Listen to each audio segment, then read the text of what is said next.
ഇന്ന് തന്നെ ഡൗൺലോഡ് ചെയ്യൂ. കാണൂ നിങ്ങളുടെ ഫേവറേറ്റ് ഷോസ്. എനിക്ക് സപ്പോർട്ടായിട്ട് ഇതുവരെ വിദ്യ ഉണ്ടായിരുന്നു. ഇപ്പൊ അവളും പിന്മാറിയ മട്ട. എനിക്കൊരു പിൻബലം വേണോടി. അതിന് ഞാനുണ്ട് അപ്പച്ചി. എന്നെ ഒതുക്കാൻ അവള് കരുവാക്കിയത് എന്റെ കുഞ്ഞിനെ തന്നെയാ. റോഡിൽ നിന്ന്. റോഡിൽ നിന്നോ? അതായത് ഈ കുട്ടി ഇല്ലായിരുന്നെങ്കിൽ ഞാനിപ്പോ രക്തത്തിൽ കുളിച്ച് ശവമായിട്ട് റോഡിൽ കിടന്നേനെ. എടി മനസ്സിലായില്ലേ? അതായത് ഒരു കാർ ഇടിച്ച് തെറിപ്പിക്കാൻ വന്നപ്പോ അതിനനുവദിക്കാതെ എന്നെ മുന്നോട്ട് തള്ളി ജീവിതത്തിൽ കൊണ്ട് നിർത്തിയവളാണ് ഈ അമ്മു.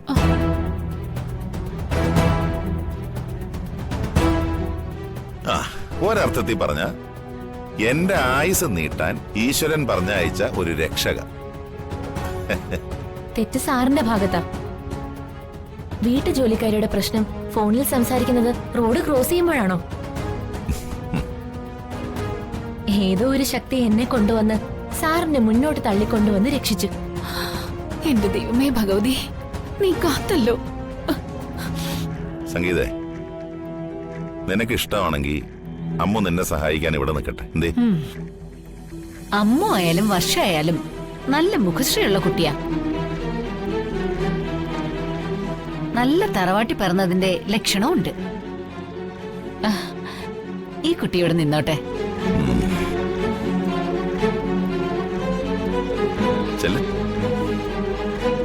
വാ മോളെ.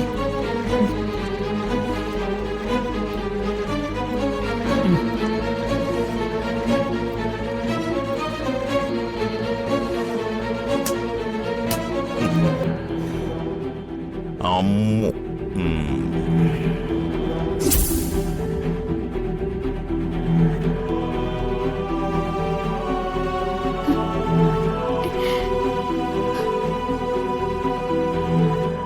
ജയിലിൽ വെച്ച് എന്തൊക്കെയോ ജഗൻ എന്നോട് ചോദിച്ചിരുന്നു. ഒന്നിനൊരു മറുപടി പറയാനുള്ള മാനസികാവസ്ഥയിലായിരുന്നില്ല. ജഗൻ എന്താ പറഞ്ഞത്?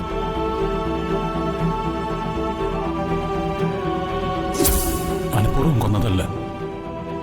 എന്റെ അശ്രദ്ധ മൂലം സംഭവിച്ച അപകടത്തിലാണ് അത് സംഭവിച്ചത്. അച്ഛൻ പറഞ്ഞത് ഞാനിപ്പോഴും വിശ്വസിക്കുന്നത്. അല്ലാതെ ആ അപകടത്തെക്കുറിച്ച് എനിക്കൊന്നും ഓർമ്മ കിട്ടുന്നില്ല. ഒരുപക്ഷെ എന്റെ കാറടിച്ചായിരിക്കില്ല അവർക്ക് മരണം സംഭവിച്ചിരിക്കുക. എല്ലാം ദൈവത്തിന് മാത്രമേ അറിയൂ. ഞാൻ ബോധപൂർവ്വം ആരെയും വണ്ടിയിടിച്ച് കൊന്നിട്ടില്ല. ഇതാണ് സത്യം.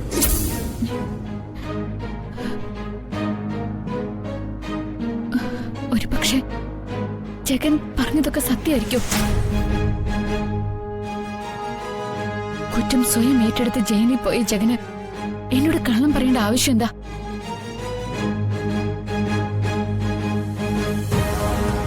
അങ്ങനൊരു സംശയം ജഗൻ പറഞ്ഞത് ആലോചിക്കേണ്ട കാര്യം തന്നെ. ജഗന്റെ വണ്ടി രാജീവ് സാറിന്റെ വണ്ടിയിൽ ശക്തിയായി ഇടിച്ചിട്ടുണ്ടെങ്കിൽ ആ ഇടിയിൽ ജഗന് മാരകമായ പരിക്ക് പറ്റണമല്ലോ. അത് സംഭവിച്ചില്ലല്ലോ. അപ്പോ ജഗൻ പറയുന്നതിലും കഴമ്പില്ലാതല്ല.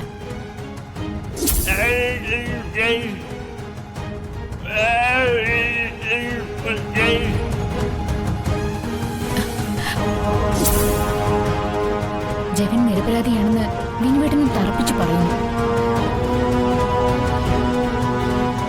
എന്തോ ചതി നടന്നിട്ടുണ്ടെന്നാണ് സുമലതാമ്മയും പറയുന്നത്. ജഗൻ ജഗൻ നിരപരാധിയാണോ?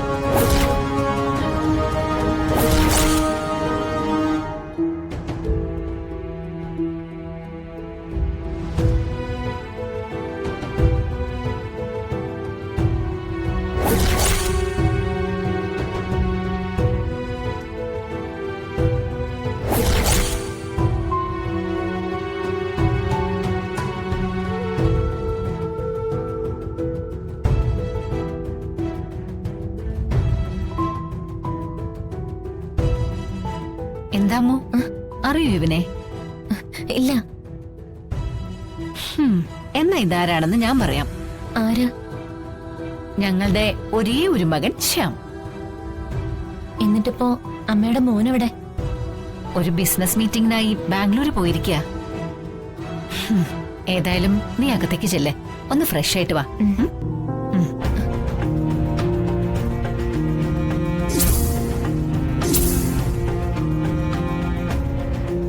നീ വർഷ തന്നെയാ, എന്നെ പറ്റിക്കാന്ന് കരുതണ്ട. തൽക്കാലം നീ ഇവിടെ അമ്മുവായി തന്നെ നിന്നോ.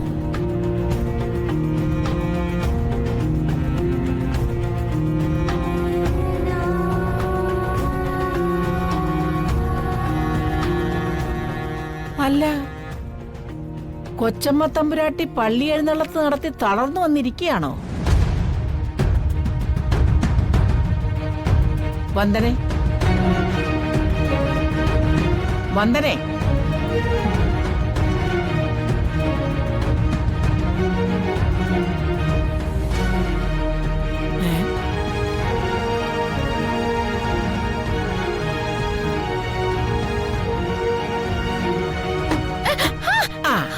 അങ്ങനെ തന്നെ വേണമല്ലോ. വിളിച്ചിട്ടും വിളി കേൾക്കാതെ എന്തോന്നടി? ഒരു ലക്കും ലഗാനും ഇല്ലാതെ പറന്ന് നടക്കുകയല്ലേ? എന്തോന്നടി ഇത്ര ആലോചിക്കാൻ? ആരുടെ മണ്ട മറിക്കുന്ന കാര്യ? അതോ ഇനി ആരെങ്കിലും കുഴിയിലാക്കാന്നാണോ? നിക്കേ, കടുപ്പത്തിലൊരു ചായ ഇട്ടോണ്ട് വാ. ദേ, വായി വെച്ച് കുടിക്കാൻ കൊള്ളാവുന്നതായിരിക്കണം, ഇല്ലെങ്കിൽ മോന്തയ്ക്ക് ഒഴിച്ചു തരും ഞാൻ, കേട്ടോടി. ചെല്ല്.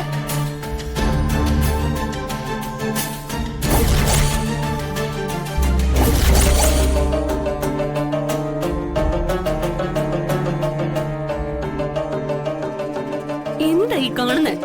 ജഗൻ ചേട്ടനെ ജയിലിലാക്കിയ കുടുംബദ്രോഹിയായി ഇവളെ വീണ്ടും ഇവിടെ കയറ്റി പാർപ്പിച്ചോ? ഇവിടെ ചോദിക്കാനും പറയാനും ആരുമില്ലേ?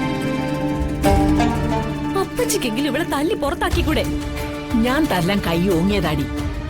അവളെന്റെ കൈ പിടിച്ച് തിരിച്ച് വല്ലാതെ ഒലച്ചു മറിച്ച് ഒറ്റ തള്ളായിരുന്നു. മൂക്കിടിച്ച് വീഴാൻ പോയതാ ഞാൻ. എന്നിട്ട് നിന്റെ അച്ഛനോ അമ്മയോ ജിതേന്ദ്രനോ കാമാന്തൊരക്ഷരം മിണ്ടിയില്ല. അവളെ പൊന്നെ പോറ്റിന്നൊക്കെ വിളിച്ച് കുടുംബക്കാരിയെ വാഴിക്കുന്നത് നിന്റെ അമ്മ ഒറ്റ ഒരുത്തിയാ. ഏട്ടൻ ജയിലിലായതോടെ അവള് സ്വതന്ത്രയായി കഴിഞ്ഞു. അച്ഛന്റെ അമ്മയുടെയും നിലപാടും അവൾക്ക് അനുകൂലമാണെങ്കിൽ ഈ അവസരം അവള് പരമാവധി മുതലെടുത്തിരിക്കും.